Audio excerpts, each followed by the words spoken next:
Doble ang gihimong pagpangandam niining tinun-an sa Leyte Normal University aron subling malakip sa talaan sa mga top-notcher sa Licensure Examination for Teachers 2022 secondary level.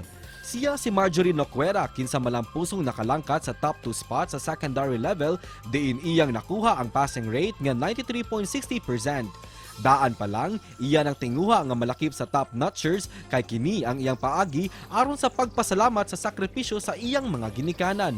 Karong buntaga, atong ibida ang iyang storya sa kalampusan ug mangayo sabta og mga study tips dinhi lang sa GMA Regional TV Live. Kapuso, karong buntaga atong ililahon nag top 2 sa Licensure Examination for Teachers Secondary Level. Unsay sikreto niya mga kapuso? Makauban nato gikan sa biliran Marjorie Noquera. Mayong buntag, maupay na aga. Marjorie, welcome sa GMA Regional TV Live. Pakigreet sa atong mga kapuso karong buntaga. Maayong buntag, ngan maupay nga aga po ha aton mga kapuso.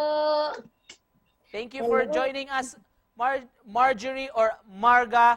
O congratulations for acing the top 2. Unsa may reaction nimo when the results were released?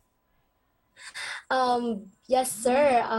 Glory to God. Jud kaayo Lord, sir. By 6 p.m. around 6 p.m. nag-start na to akong work sir. Nag-lecture na ko ato and then naay time nga ningduol ko to sa staff unya nangutana ko nga pwede na basta ningduol ko to sa staff sir niya pagkita na ko sa akong phone ni-check na ko naay isa nga text. May we know unsa trabaho sa imong parents o ikapila man ka sa mga managsuon? Kan sir, akong mama ug papa, wala magud sila ni ka-graduate og kuan, elementary akong kuan. Yes. So nag-agi mi kalisod karon ilang work kay kuan sir. Nalami murag business kanang nami tindahan. So akong papa pod kay nagbabuyan. So maulang rin taon sa among gisaligan kay wala man sila work nga ano nga office ana so, ano lang self-employed kumbaga. Tapos duha man mi magsuon sir ako ang magwang. Yes po. So maning kamot ta para sa itong mga parents po makabawi ta para sa ilaha.